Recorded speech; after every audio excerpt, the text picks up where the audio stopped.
Like, subscribe, and get notified.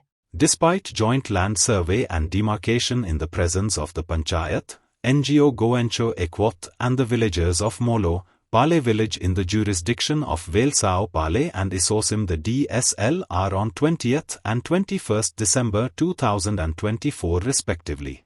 Now Goencho Ekwot has videography evidence to prove that employees of our VNL have conducted a parallel survey in the same area which was demarcated and have in some cases shifted the markers up to 4 meters landwards.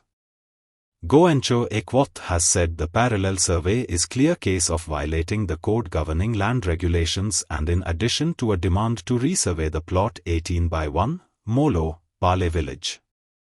They have demanded that the authorities take appropriate action against the RVNL and their subcontractor employees for this willful criminal act. Goencho Ekwot has demanded for another survey in the area.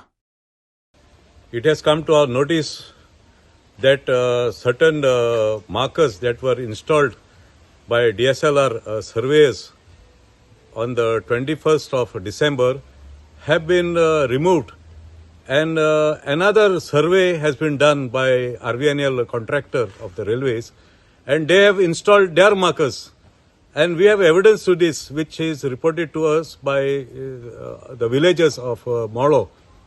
Now we fail to understand, is RVNL in charge of the state of Goa, or is the Goa government is in charge of the state?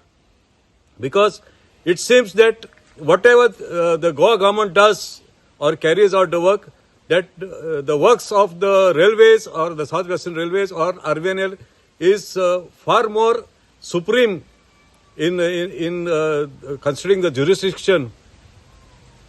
At the moment, we hear that a lot of irregularities are taking place in this area which was demarcated on the 20th and 21st of December.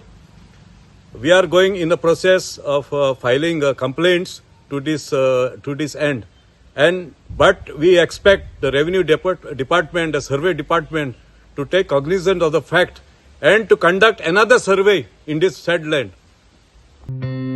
Watch on Herald TV.